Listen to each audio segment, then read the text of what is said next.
안녕하세요. 백목사의 시사브리핑.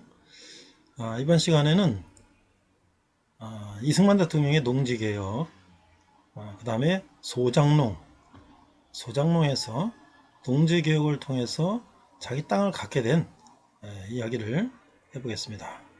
백목사의 시사브리핑은 그렇지 않이 세상의 경제, 정치, 경제, 사회, 문화 모든 것들을 어떻게 바라봐야 되는가 라는 그런 시각을 가지고 이 세상 이슈들을 한번 살펴보도록 합니다. 요즘에 이제 그 농지개혁이라는 그런 이야기들이 있는데요. 먼저 조선시대에는 양반과 쌍놈이 있었죠. 그런데 소장농 제도는 일제 강점기 때에 일제가 친일 지주 보호와 한국 쌀의 일본 반출을 위한 목적으로 육성되었다는 거예요. 해방 당시 전 인구의 70% 이상이 농민인데 농민의 80% 이상이 소장농이었다는 거예요. 자, 그러니까 이 소장농들은 지주들에게 소장료로 산출량의 50%를 지불해야 되는 거예요. 그러니까 지주들은 그냥 앉아서 50%를 받는 거죠. 그런데 악덕 지주들은 산출량의 70% 이상을 소장료로 징수하기도 했다는 거예요. 당시 소장농들이 소장료를 내고 손에 쥐는 평균 소득은 쌀 2.2석, 그러니까 4가마 정도였다는 거예요. 자, 이 4가마로 6, 7명의 가족이 1년을 살아야 했으니까 그 생활은 비참하기로 말할 수가 없었죠. 쌀 4가마, 6, 7명의 가족이 뭐 몇 달 먹지도 못할 거예요. 그렇죠? 그러니 그 외에 또 쌀과 주식과 그 다음에 생활비와 뭐 여러 가지 이런 건 어떻게 감당을 하겠어요. 소장농들은 딱 한 평, 집 한 칸도 없이 지주들이 내쫓으면 그야말로 가족 전체가 길바닥에 나가 앉아서 당장 굶을 수밖에 없어서 지주들에게 그저 엎드려 빌며 노예와 같이 살 수밖에 없었다는 거죠. 이게 이제 소장농의 모습인 것이죠. 자, 이것은 이승만의 농지개혁에서 발췌한 것인데요. 자, 그래서 1948년 8월에 수립된 대한민국의 초대 대통령 이승만은 30세에 도미하여 명문대에서 학사, 석사, 박사학위를 받고 오랫동안 미국에서 체류하며 독립운동을 하였죠. 이 사진은 아주 찌그러지는 초가집 소장농의 집 같아요. 그렇죠?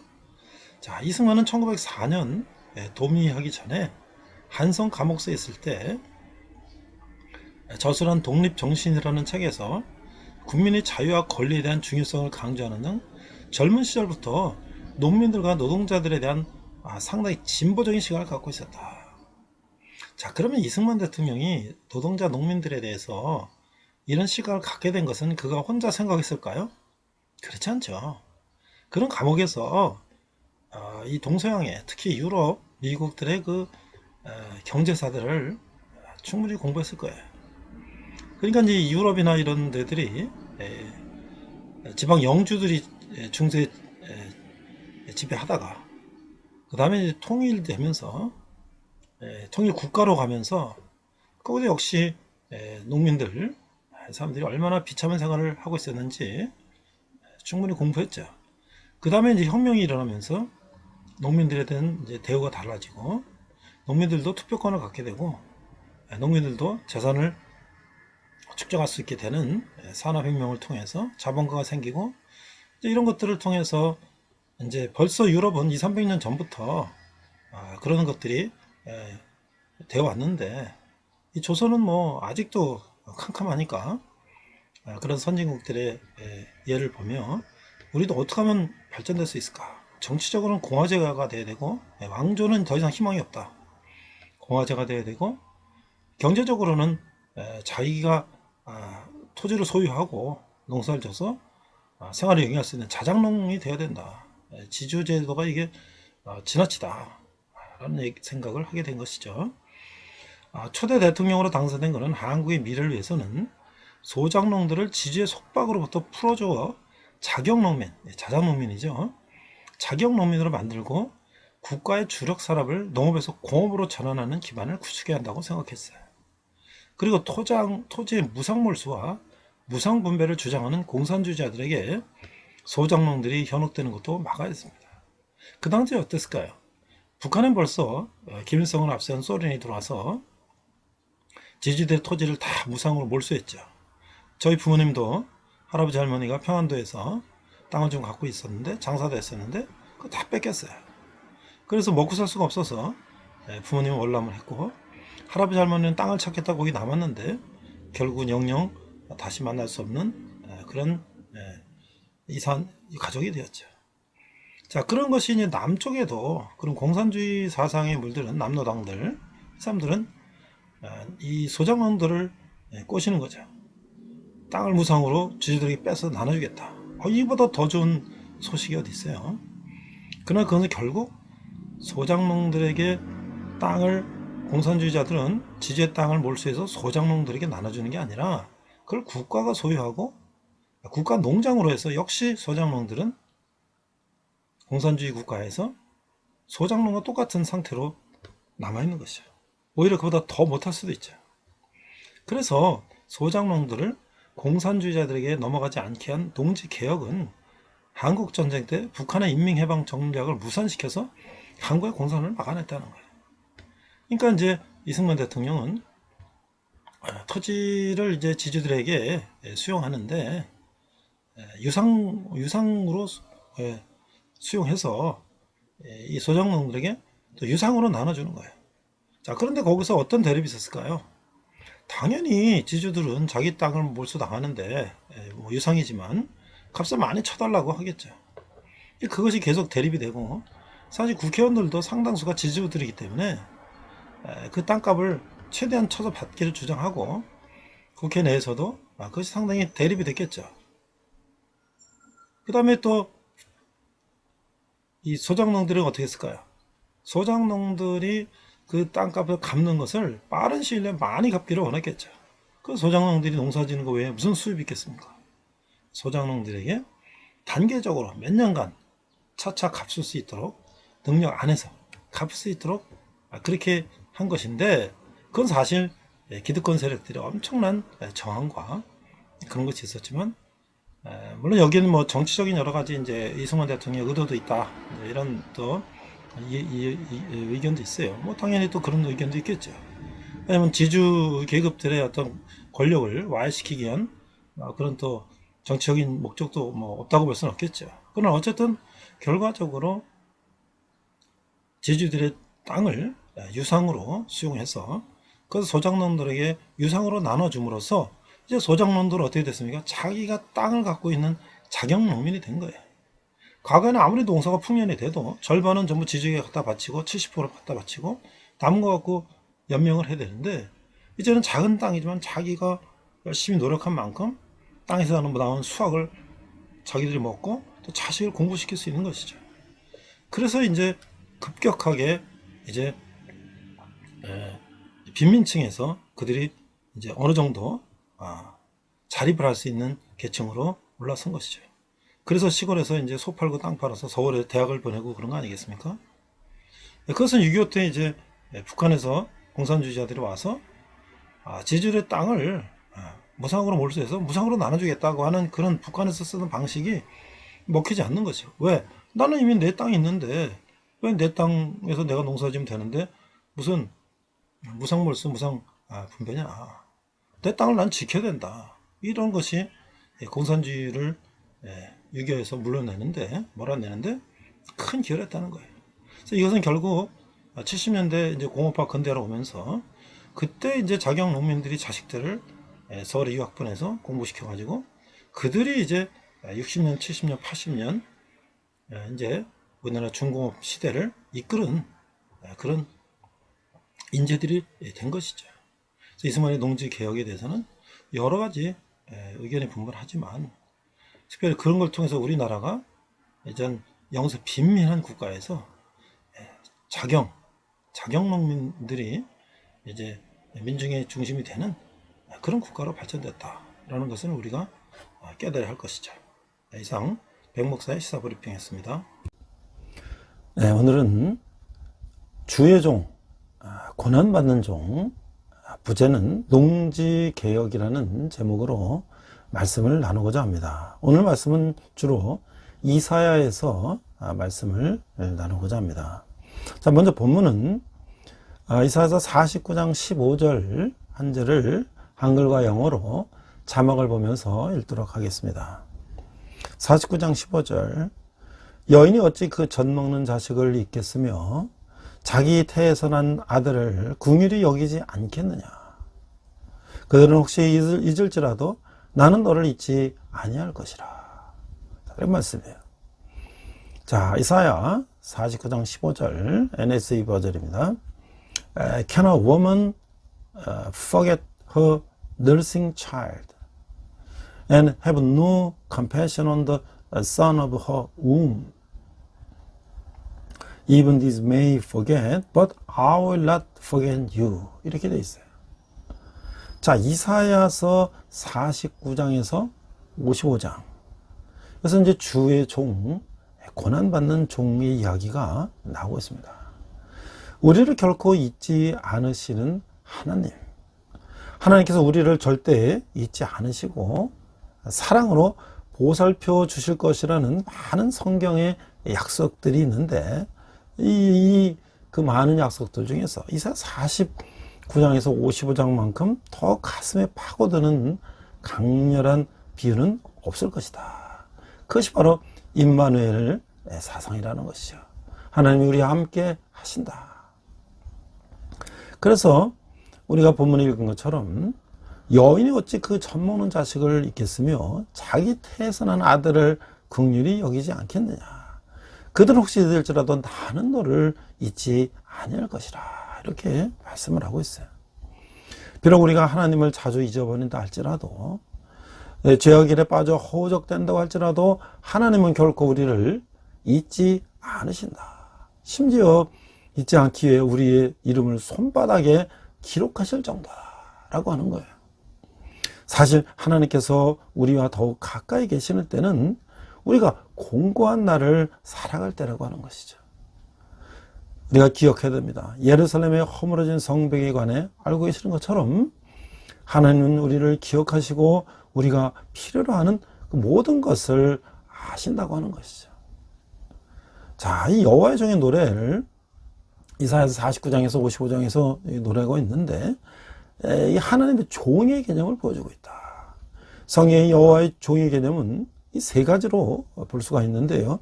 이 부분에서 말씀하시는 이스라엘 나라는 여호와의 종이라고 하는 거예요. 출애굽기 19장에서 신해산 계약에서 제사장 나라라는 것은 하나님 나라를 이루는 사역을 감당하는 종이라는 거예요. 근데 구약에서의 여호와의 종은 바로 이 이스라엘을 가리킨다고 하는 것이죠. 그들은 고난 가운데서도 하나님의 뜻을 이루는 자들로 선택된 자들이다. 자, 이사야 48장 10절을 보니까 보라 내가 너를 연단하였으나 은처럼 하지 아니하고 너를 고난의 풀무불에서 택하였노라. 이 종의 사명과 신분이 신약에 와서는 예수 그리스도에게로 이전됨을 알 수가 있는 것이죠. 예수님은 몸소 당하신 고난을 통하여 우리가 그 고난을 이길 길을 열어주셨다고 하는 거예요. 그 히브리서 2장 18절에 보니까 그가 시험을 받아 고난을 다했은즉 시험을 받은 자들을 능히 도우실 수 있느니라. 그리고 고난의 종의 개념은 예수님이 제자인 우리들로 이전이 되고 있다라고 하는 것이죠. 장래인 우리를 영광을 위하여 오늘 하나님 나라를 우리 삶 가운데 이루는 고난을 이기는 것이다. 로마서 8장 17절에서 18절을 보니까 자녀이면 또한 상속자 곧 하나님의 상속자요 그리스도와 함께 한 상속자니 우리가 그와 함께 영광을 받기 위하여 고난도 함께 받아야 할 것이니라. 생각하건대 현재의 고난은 장차 우리에게 나타날 영광과 비교할 수 없도다 라고 말씀하고 계세요. 이사야서의 고난의 종은 그리스도에 대한 예언을 미리 보여주는 것이라고. 이사야서에서 장차 오실 메시아를 여호와의 종으로 모사하며 노래한 그 영감 어린 네 개의 시가 있다. 그 첫 번째는 이사야 40장 1절에 9절이고 제2 노래는 이사야 49장 1절에 7절 제3노래는 이사야 50장에서 4장 11절, 그 제4노래는 이사야 50장 13절에서 53장 12절인데 우리가 한번 중요한 절들을 한번 함께 읽도록 하겠습니다. 자, 제1노래는 이사야 42장 1절 9절인데 우리가 너무나 잘 알고 있는 성경 말씀이죠. 상한 갈대를 꺾지 아니하며 꺼져가는 등불을 끄지 아니하고 진실로 정의를 시행할 것이며 그는 쇠하지 아니하며 낙담하지 아니하고 세상에 정의를 세우기에 이르리니 섬들이 그 교훈을 앙망하리라. 8절 나는 여호와이니 이는 내 이름이라. 나는 내 영광을 다른 자에게 내 찬송을 우상에게 주지 아니하리라. 보라 전에 예언하는 일이 이미 이루어졌느니라. 이제 내가 새 일을 알리노라. 그 일이 시작되기 전에라도 너에게 이르노라. 자, 두 번째 제2 노래는요, 이사야 49장 1절에서 7절 말씀인데, 섬들아 내게 들으라. 먼 것 백성들아 귀를 기울이라. 여호와께서 태에서부터 나를 부르셨고 내 어머니의 복중에서 내 이름을 기억하셨으며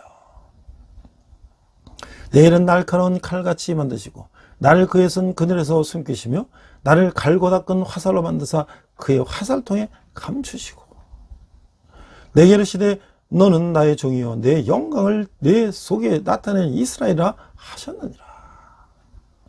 7절 이스라엘의 구속자 이스라엘의 거룩한 이신 여호와께서 사람에게 멸시를 당하는 자 백성에게 미움을 받는 자 관원들에게 종이 된 자에게 이같이 이르시되 왕들이 보고 일어서며 고관들이 경배하리니 이는 이스라엘의 거룩하시니 신실하신 여호와 그가 너를 택하였습니다.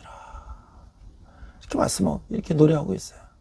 자, 세 번째는 이사야 50장 4절에 11절인데 6절 나를 때리는 자들에게 내 등을 맡기며 나의 숨을 뽑는 자들에게 나의 뺨을 맡기며 모욕과 침뱉음을 당하여도 내 얼굴을 가리지 아니하였느니라.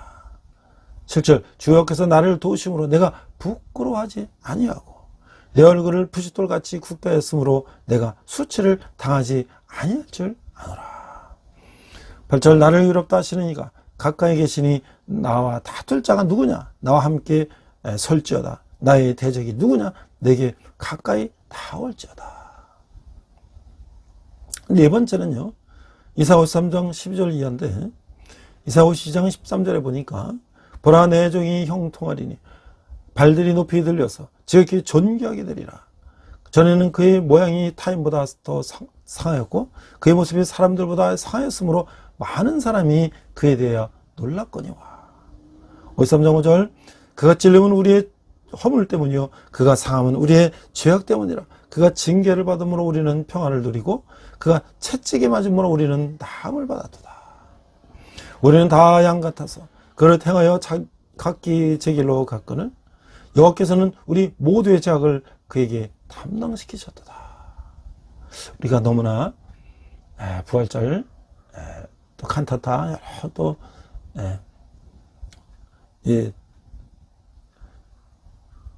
경로를 통해서 이 말씀 너무나 잘 알고 있는 거죠. 하나님의 종 이스라엘의 임무에 실패하자 하나님 또 다른 종 메시아를 보내주기로 약속을 하신 거예요. 그 메시아신 예수님은 종의 삶을 통해 우리를 구원하셨다는 거죠. 종의 노래는 메시아의 사역과 아름다움을 드러내는 노래이지만 또 우리가 어떠해야 하는지를 보여주는 노래이기도 하다고 하는 거예요. 우리 또한 오늘 하나님의 종으로서 지친 이들에게 힘을 주고 구원을 전하는 자들이 되어야 한다고 하는 것이죠.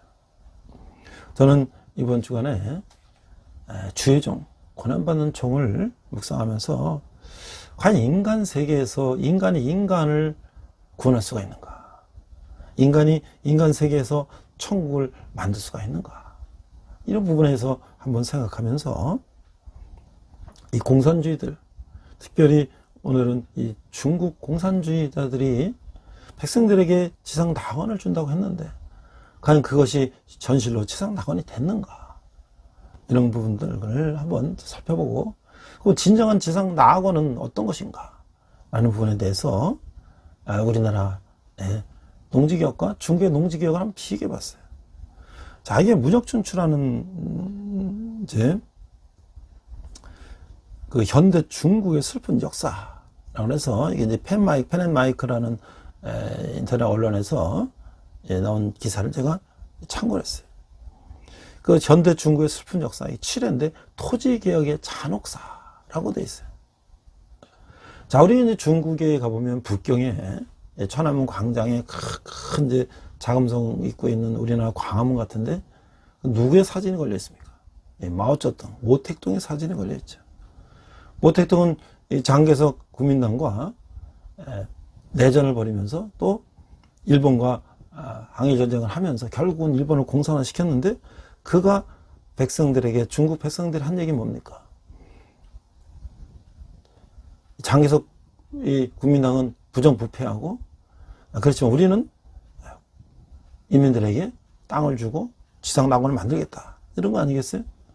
자, 여기 기사를 보니까 국공내전이 한창일 때, 그러니까 이제 국민당 장개석 정부와 공산당 마오쩌둥 군대가 서로 내전을 벌이고 있는 거죠. 공산당이 점령한 신해방시, 공산당이 점령한 지역에서는 급속하게 공산혁명이 진행되고 있었다. 그 핵심은 뭐냐면 토지개혁이었다. 자, 공산당 지도부는 당시 중국 전역의 농촌에서 대략 10%의 농민이 지주 또는 분농이다라고 얘기를 했다는 거야. 토지개혁은 바로 그 지주와 분농 소유의 토지를 압류해가지고 중농과 빈농에게 재분배하는 과정이다라고 얘기했는데, 그러니까 중국 정부의 선전에 의하면 토지개혁은 지주라든지 또는 그 친일파들, 한간이라고 그랬는데 이걸 친일 매국노라고 그래요. 그 다음에 국민당 부역자, 그러니까 이제 장개석과 함께한 사람들, 그 다음에 지방의 이제 그 부자들을 이들이 바로 적이다라고 제거하고 다수의 인민을 해방시킨 위대한 혁명이다라고 그들은 말하고 있는 거예요. 그럼 과연 이 중공 지도자의 토지 개혁이 그렇게 순조롭고 아름다운 과정이었을까라는 것을 이제 연구한 내용이에요.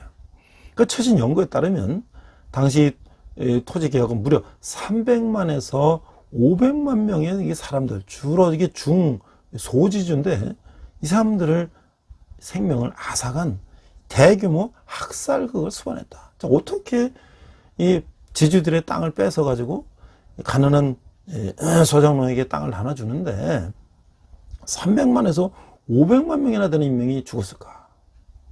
자, 그런 과정을 겪었음에도 대다수 농민의 실생활은 개선되기는커녕 악화됐을 뿐이었다.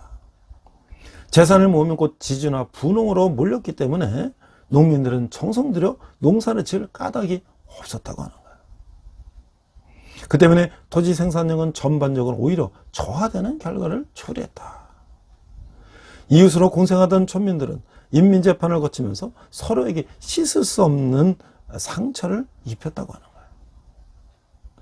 땅을 받은 농민들은 이 전시 총동원의 소용돌이에 휘말려서 희생되었고, 몇 가지 이 구체적 사례를 이제 보면서 이 토지 개혁의 이 대학살극이 이 실상을 이제 살펴본 내용이에요. 중국 현대사에서 문화혁명의 광기는 이미 1940년대 토지개혁 때부터 시작됐다. 그러니까 이제 1940년 이제 일제하고 싸우면서 내전이 일어난 상태에서 토지개혁을 한다고 하면서 수많은 사람이 살상이 됐는데, 그것은 1960년대 오면서 문화혁명, 자력갱생을 하고 외세의 어떤 그런 걸 다 물리치고 자력갱생한다 그러면서 인텔리게 계층을 다 죽여버리고 홍위병이라는 10대 그 공산주의 사상에 물들은 그런 청소년들을 앞장 세워서 죽청으로 다 찔러 죽이고 했던 그런 얘기들을 우리가 알 수가 있는 것이죠. 자, 그래서 이 만주 벌판의 농민들은 1948년 여름 장춘 포위전이 전개될 당시 주요 도시를 지은 만주 지역 대부분은 이 공산군의 장악이 되었다라고 하는 거예요. 인민해방군은 마을을 접수하면 제일 먼저 토지개혁을 실시했다.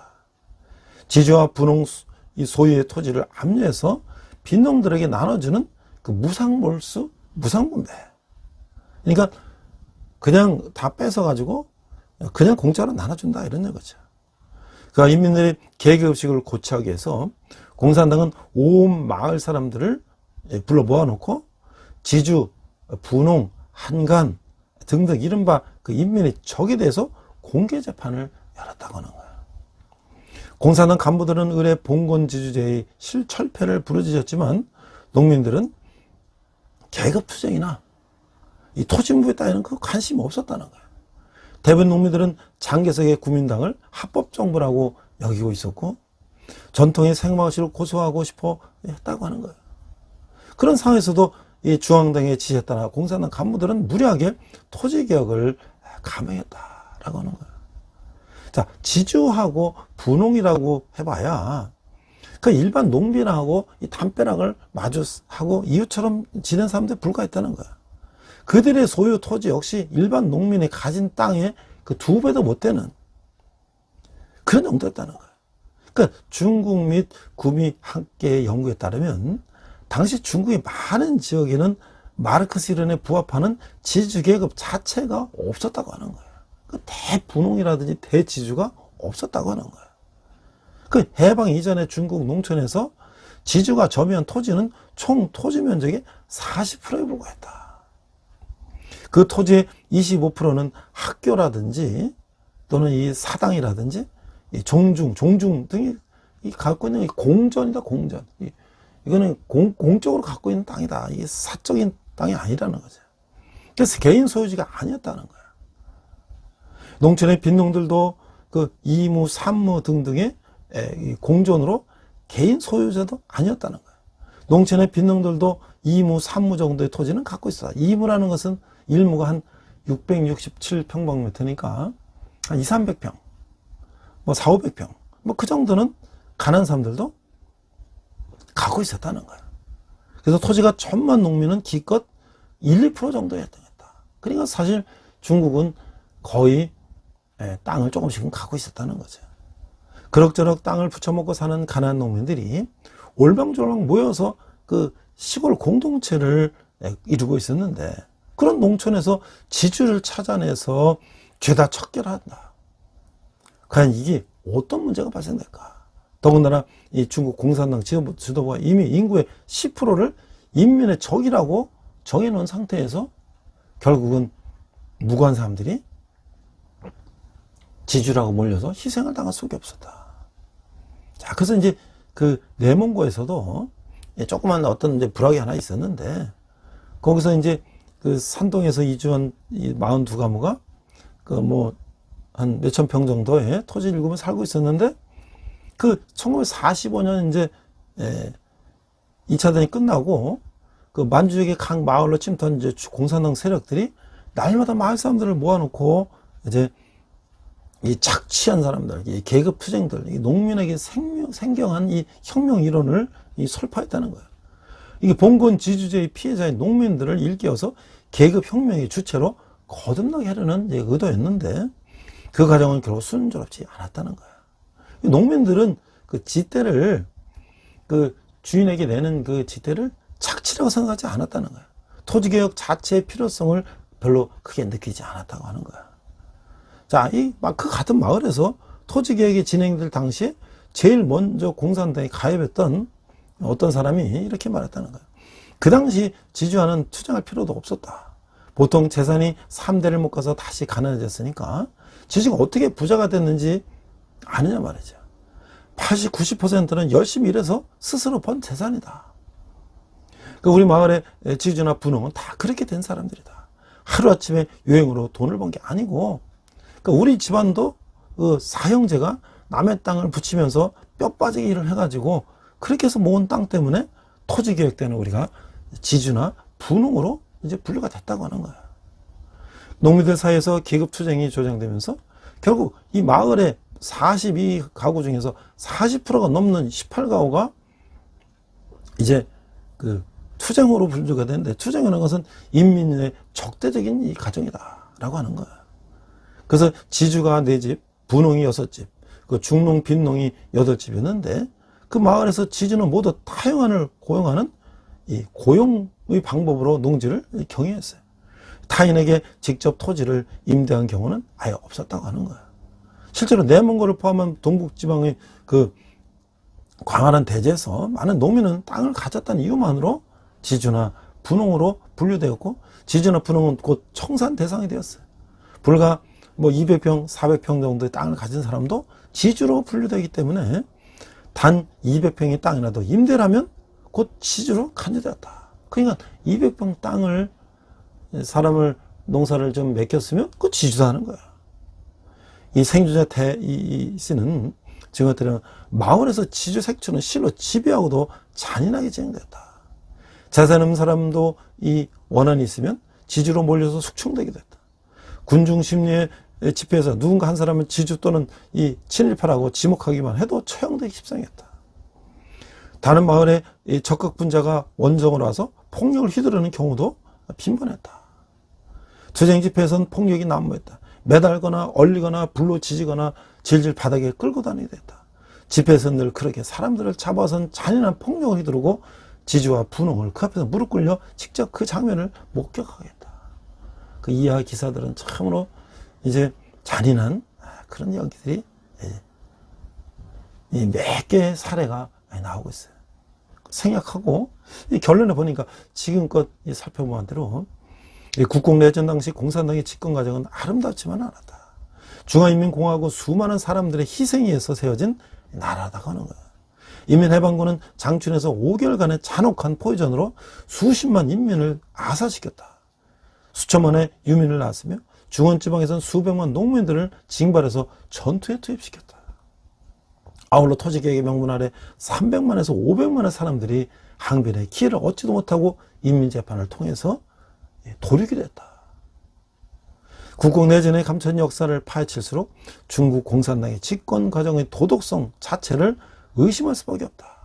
오늘 중국에서 이 문제를 정면으로 건드린 소수의 반체제 인사들은 억압당하고 있다. 이 마오쩌둥이 중국에서 피해 숙청을 수반한 잔인한 토지개혁을 진행시킬 때 장개석은 대만에서, 이승만은 한국에서 피 한 방 흐르지 않고 유상몰수, 유상분배의 원칙에 따라 농지개혁을 완성했다. 그러니까 돈을 주고 지주에게 땅을 몰수해갖고 돈을 받고 소작농들에게 자기 땅으로 분배했다는 거죠. 특히 대한민국 건국헌법 제86조는 농지는 농민에게 분배하며 그 분배의 방법, 소유 한도, 그 소유권 내용과 한계는 법률로서 정한다고 명기하고 있다. 그에 따라서 1949년 6월 농지를 재분배하는 농지개혁법이 국회를 통과했고, 그 결과 농민은 경작지 소출량에서 연 30%씩 5년을 지주에게 지불하면 그 토지의 소유권을 확보하게 됐다는 거예요. 그전에는 매 생산량의 50%를 절반을 주인에게, 지주에게 내고 평생을 그렇게 살았어야 되는데, 이제 30%씩 5년만 낸다면 결국은 50% 치면 3년만 지대를 내면 자기 땅이 되는 거죠.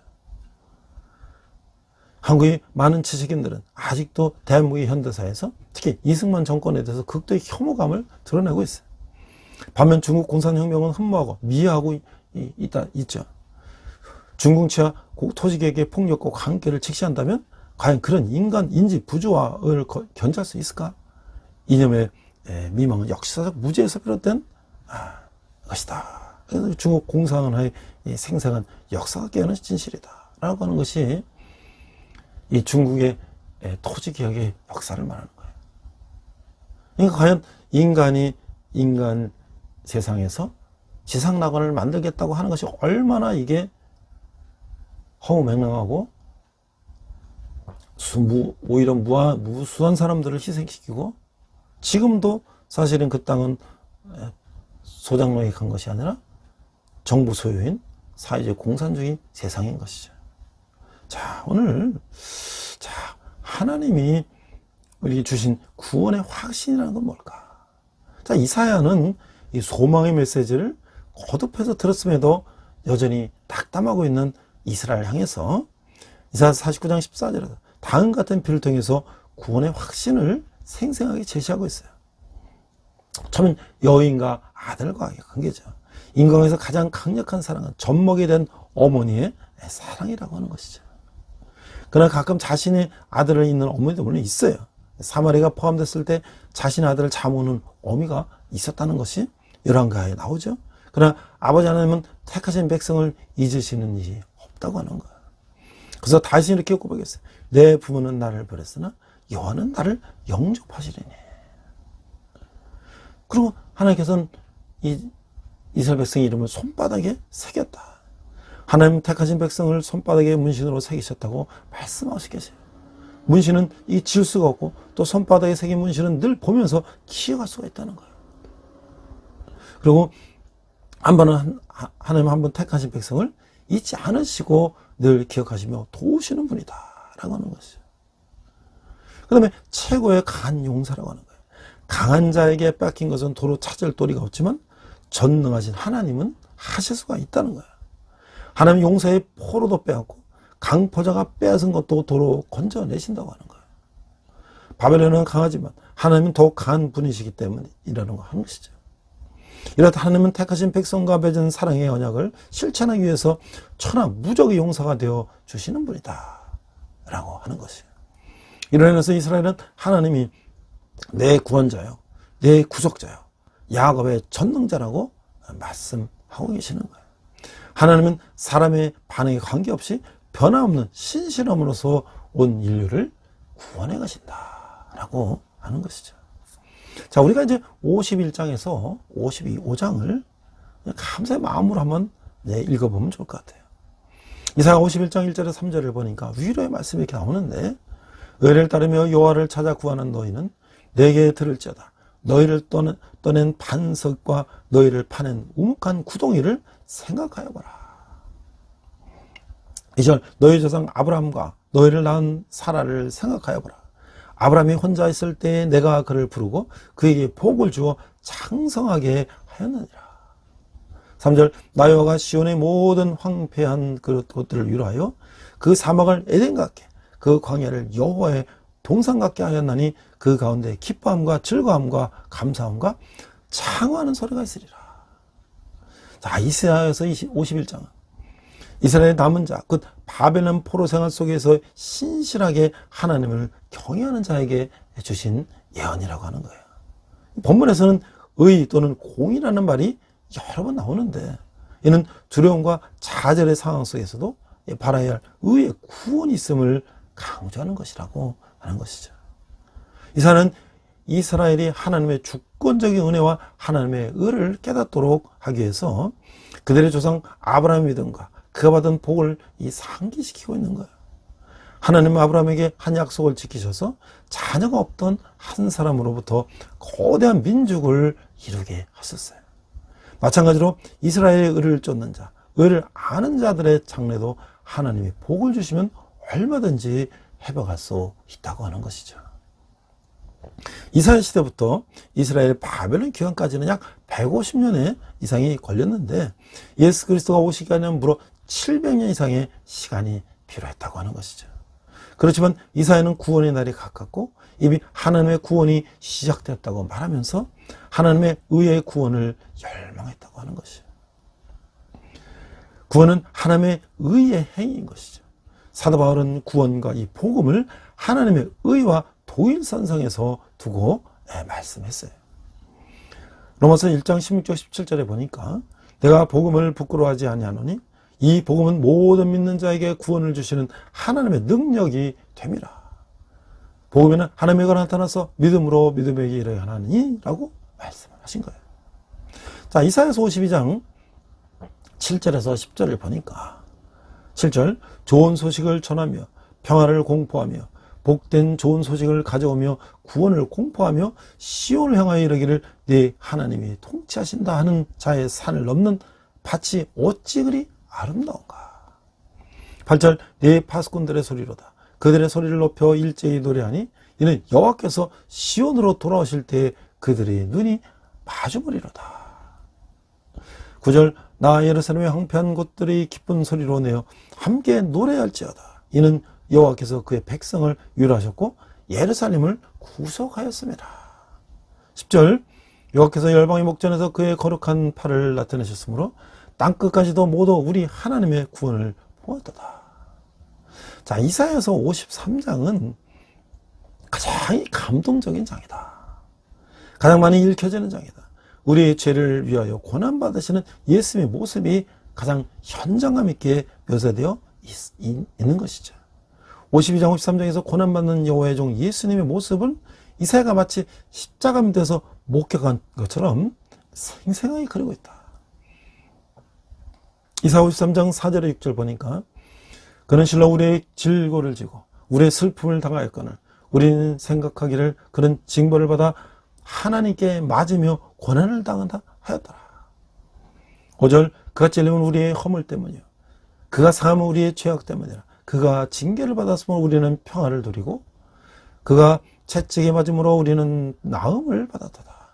우리는 다 양 같아서 그를 행하여 각기 책임을 갖거늘 여호와께서는 우리 모두의 죄악을 그에게 담당시켜뒀다. 자, 이 본문 그대로 보면 예수님의 발 아래 엎드려 그분의 고난에 통치하는 마음으로 우리가 회개 감사로 읽어야 할 것이라는 거죠. 또 54장 55장에서도 하나님의 백성을 회복하시는 하나님 나라의 개념을 읽을 수가 있다고 하는 것이에요. 이사야서 54장 6절 8절을 보니까 여호와께서 너를 부르시되 마치 버림을 받아 마음에 근심하는 아내 곧 어릴 때 아내가 되었다가 버림을 받은 자에게 함과 같이 하실 것임이라 예 하나님께서 말씀하셨느니라. 7절 내가 잠시 너를 버렸으나 큰 궁일로 너를 모을 것이요. 8절 내가 넘치는 진노로 내 얼굴을 네게서 잠시 가렸으나 영원한 자비로 너를 긍휼히 여기리라. 내 구속자 여호와께서 말씀하셨느니라. 마지막으로 이사야서 55장 1절에서 5절 보니까 하나님의 긍휼을 이렇게 말씀하고 있어요. 오라 너희 모든 목마른 자들아 물로 나오라. 돈 없는 자도 오라. 너희는 와서 사 먹되 돈 없이 값없이 와서 포도주와 젖을 사라. 2절 너희가 어찌하여 양식이 아닌 것을 위하여 은을 달아주며 배부르게 가여 하지 못할 것을 위하여 수고했느냐. 내게 듣고 들을지어다. 그리하면 너희가 좋은 것들을 먹을 것이며 너희 자신들이 기름진 것으로 즐거움을 얻으리라. 3절 너희는 귀를 기울이고 내게로 나와 들으라. 그리하면 너희의 영혼이 살리라. 내가 너희를 위하여 영원한 언약을 맺으리니 곧 다윗에게 허락한 확실한 은혜이니라. 4절 보라 내가 그를 만민에게 증인으로 세웠고 만민의 인도자로 명령자로 삼았나니 보라 네가 알지 못하는 나라를 네가 부를 것이며 너를 알지 못하는 나라가 네게로 달려올 것은 여호와 네 하나님 곧 이스라엘의 거룩하신 이로 말미암음이니라. 이는 그가 너를 영화롭게 하였느니라. 자, 이게 얼마나 하나님께서 이 구원자 메시아를 통해서 이스라엘 백성을 구원하시겠다는 그 구구절절한 말씀이 알 수가 없는 것이죠. 자, 우리는 응답받는 기도를 어떻게 해야 되는 것인가? 내가 열심히 기도했는데도 하나님은 나의 기도에 응답하지 않으신 적은 없는가? 이사야 선지는 이스라엘의 죄가 하나님의 얼굴을 가려서 하나님의 그들의 기도를 듣지 않으시게 됐다라고 말씀하고 있는 거예요. 기도가 응답되지 않을 때 스스로에게 물어봐야 된다는 거죠. 내 삶에서 하나님이 내 기도에 응답하지 못하도록 방해하는 요소는 없는가? 나의 마음속에 죄를 품고 있지는 않는가? 만일 하나님의 뜻에 어긋나게 행동하는 일이 내 삶 속에 한 가지로 있다면 그것은 기도 응답의 장애가 될 것이다 라고 하는 것이죠. 자, 응답받는 기도라면 어떻게 해야 될까? 첫째는 삶 가운데 그리스도 안에서 덧입혀진 의와 함께 실천적인 의가 있어야 한다는 것이죠. 삶의 모든 문제가 하나님의 뜻과 하나님의 법에 일치해야 된다라고 하는 거예요. 둘째는 날마다 죄에 대해서 승리해야 한다는 거예요. 죄에 대해 승리의 삶을 살지 못하는 것만큼 강구하는 일과 강구할 수 있는 힘을 쉽사리 중단시키는 것도 없을 것이다 라고 하는 것이죠. 세 번째는 주변 환경과 상황에 대해서도 승리의 삶을 살아야 한다라고 하는 거예요. 사탄은 기도를 중단시킬 목적으로 우리를 공격하고 있어요. 그러므로 기도의 힘을 유지하기 위해서는 죄와 상황에 대한 승리가 필수 조건이라고 하는 것이죠. 사탄의 공격을 당할 때 기도의 특권을 부여잡고 우리의 영의 어둠의 그늘이 내려앉지 않도록 즉각적으로 조치하는 법을 배우는 것이 필요하다라고 하는 것이에요. 그렇지 않으면 얼마 지나지 않아 우리는 전혀 기도할 수 없게 된다고 하는 것이죠. 하나님께로 신속하게 나가는 것, 기도의 무기를 재빨리 붙잡는 것, 기분에 구애받지 않고 기도하는 것, 이것이 바로 개인적인 승리의 삶을 사는 탁월한 비결이다라고 하는 거야. 상황이 어떠든 간에 현재 패배당하고 있다는 생각이 들면 즉각적으로 우리는 기도해야 된다고 하는 것이죠. 저는 앞서 중국의 토지개혁을 한번 설명을 했어요. 자, 그러면 우리 한국의 토지개혁은 어땠는가? 이승만 대통령의 이 농지개혁은 어땠는가? 이 이제 김학성 교수님이 이 칼럼에서 이승만의 농지개혁, 건국 못지않은 위대한 업적이다, 이런 제목으로 칼럼 썼는데, 그 내용을 제가 참고해 보니까, 야, 토지는 한국과의 체제를 결정하는 매우 중요한 요소다. 토지가 국유인가 사유인가에 따라서 민주국가와 공산국가는 구별되고, 같은 민주체제에서도 토지 소유권의 제한 정도에 따라서 해당 국가 경제 질서의 성격에 차이가 있게 된다. 1917년 레닌은 혁명을 통해서 토지 소유를 사유에서 국유로 전환해서 세계 최초의 공산국가를 성립시켰다. 그러니까 인위적인 혁명이었으니 막대한 사람의 피와 죽음이 수반되었다. 그러나 1940년 8월 한반도는 모든 면에서 진공 상태였다. 사랑과 땅은 있었지만 사랑과 땅을 누가 어떻게 어떤 방향으로 이끌지를 몰랐다라고 하는 것이죠. 가장 중요한 건국 문제를 논의를 하더라도 지주원 주임의 부의 편제를 시정하고 소장농의 열악한 지위를 개선하여 신분 세습의 폐해를 없애는 것이 절체절명의 국가적 과제였다고 하는 것이죠. 비좁은 국토에서 맨손으로 맨바닥에서 시작해서 북한과 이념전쟁까지 치러했다고 하는 것이죠. 70%가 넘는 농민은 공산주의식 급격한 개혁을 외치며 미군정하고 대립을 했어요. 이는 1940년 북한이 20일 만에 무상몰수, 무상분배의 토지개혁을 완성했기 때문이라고 하는 것이죠. 북한의 농지개혁은 소유권을 불허했지만 자기의 경제권을 가지게 된 북한 농민은 이를 열렬히 환영했다. 남한의 많은 농민은 북한 같은 무상몰수, 무상분배를 요구했어요. 그러나 미군정은 북한식 농지분배에 대해서 부정적이었다라고 하는 거예요. 북한식 토지개혁은 자본주의 상적인 사적 소유를 부정하고 있었기 때문이라고 하는 거예요. 이승만 대통령은 1949년 농지개혁법을 확정하고 농지개혁을 단행했는데 개혁 내용은 연평균 생산량의 30%를 5년간 정부에 내면 자기 농지가 되겠다. 지주에게는 농지 대금을 현금이 아닌 지가 증권으로 지불했다. 개혁의 주체가 되는 농림부 장관에는 세상이 다 아는 이승만의 정적인 조봉암이 임명됐다. 이승만의 농지개혁은 소극적이었고 철저하지 못했으며 농가가 자립할 수 없었던 실패한 농지개혁이라고 이를 폄훼하는 주장이 있는데 이게 모두 근거 없는 비방에 불과하다라고 하는 거예요. 첫째, 이승만은 농지개혁에 적극적이었어요. 정부 수립 후 11개월이 지나 농지개혁법이 만들어지니까 이승만이 자주 지주계층과 공모했고 개혁에 소극적이라고 비난을 하고 있어요. 당시 지주 출신이 많았던 한민당은 지연 전략을 취했지만 이승만은 한민당과 입장을 달리했다고 하는 거예요. 이승만은 농림부 장관의 지주의 적대적인 조방을 임명해서 농지개혁을 추진했다고 하는 거예요. 농지개혁을 늦춘 것은 도리어 북한의 지령을 받은 국민의 좌익 세력이었다고 하는 것이죠. 북한은 남한의 농지개혁은 통일된 인민공화국을 만드는데 걸림돌이 된다고 보았기 때문이죠. 이승만은 시행령이 완비되기도 전인데도 불구하고 1950년 4월까지 농지분배 예정 통지서를 발부했고 농민들은 5월부터 토지 대장 열람을 통해서 최소한 자신의 땅이 어디 있는가 정도는 인식할 수 있게 됐다는 거예요. 만약 이런 조치가 신속하게 이루어지지 않았다면 전쟁 중 농민이 목숨을 걸고 나라를 지키지 않았을 것이다. 농민들은 지켜야 할 땅이 있었고 공산주의와 싸울 수가 있었다. 결국 이승만의 농지개혁은 대한민국을 지켰다고 하는 거예요.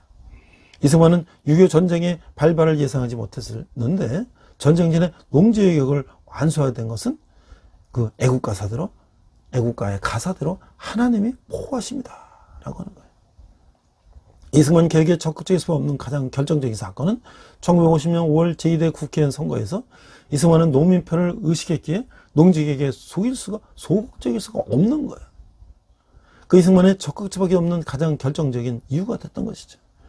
이승만은 공산주의로부터 나라를 구해한다는 자기의 이념으로부터 그랬지만 자신의 정책 이익을 위해서도 농지개혁을 서둘러만 했다고 하는 것이죠.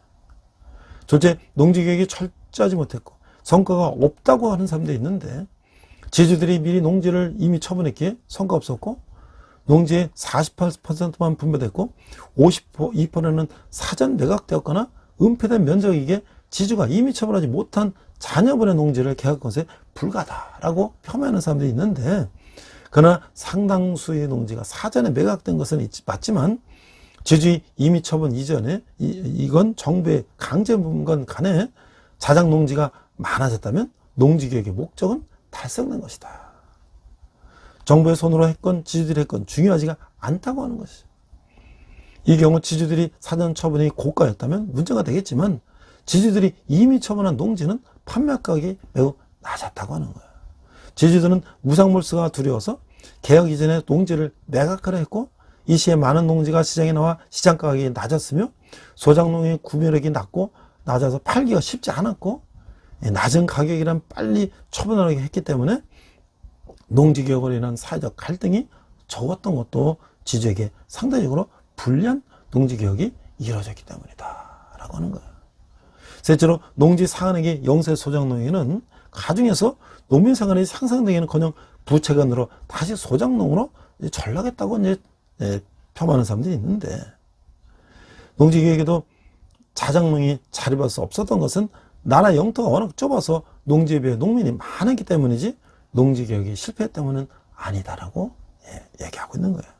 또 농민은 영세했지만 일제 강점기 소작농에 비하면 훨씬 그 지위가 개선되었다고 하는 것이죠. 농민들이 농지 상한 부담은 미 군정이 제시한 금액보다도 낮았고 일제시대 소작으로 했던 것과 비교해도 작았다고 하는 거예요. 5년간 부담금을 내지 못해서 자기 농지를 갖지 못한 농민이 단 한 명도 없었다는 것을 봐도 알 수가 있다고 하는 것이죠. 농민들은 자신이 지은 양국으로 자녀를 고등학교에 보낼 수 있었고 1945년 55년 사이에 중고등학생이 8.4배나 늘었고 대학생이 9.9배가 늘었다는 것은 바로 여기에 연연한다고 하는 것이죠. 그 이승만의 건국공은 아무리 강조해도 지나치지 않지만 그의 성공적 농지개혁 역시 이승만의 모든 흠을 덮고도 나을 만큼의 위대한 업적이다 라고 말할 수가 있다고 하는 거예요. 이승만은 법령이 제대로 준비되기 전에 농지개혁을 밀어붙여서 공산주의와의 싸움에서 승리했고 이승만의 농지개혁으로 갑신정면으로 패지 못한 양반 계층이 사라지게 되었고 반봉건적 토지 소유자를 타파하고 농민적 토지 소유자를 확립했다고 하는 것이죠. 이에 이뤄진 박정희 대통령의 고도 성장도 이승만의 정치 작업이 없었더라면 가능하지 않았다고 하는 것이죠. 이승만의 농지개혁은 국가개혁 최고의 상징이 되었다고 하는 것이죠. 저는 여기서 중국의 마오쩌둥의 그 생각과 사고와 가치관과 이승만 대통령의 생각과 사고의 가치관은 극과 극이다 그런 걸 수 있는 거예요. 마오쩌둥은 공산주의 사회주의자였지만 이승만 대통령은 미국에서 자본주의와 민주주의를 경험했고 그가 또 소련이나 이런 데가 공산주의에 얼마나 폐해가 있다는 것을 알았고 그는 특별히 하나님을 믿는 장로로서 성경에 근거해서 하나의 백성들을 어떻게 이 소작농이라는 이 질곡에서 수천 년 동안 이어온 질곡에서 그들을 구해야 될 것인가 라는 하나님의 음성을 들은 지도자였다는 것을 우리는 잊지 않아야 할 것입니다. 함께 기도하겠습니다. 하나님 아버지 은혜를 감사합니다. 고난의 종 우리 메시아를 생각하면서 과연 인간이 어떻게 이 세상을 구원할 것인가, 그것은 인간의 가치가 아니라 하나님의 뜻, 하나님의 말씀, 성경의 근거시야말로 그 구원을 이루는 것이라는 것을 우리가 깨닫는 우리가 될 수 있도록 인도하여 주시옵소서. 감사드리며 예수님 이름으로 기도했습니다. 아멘.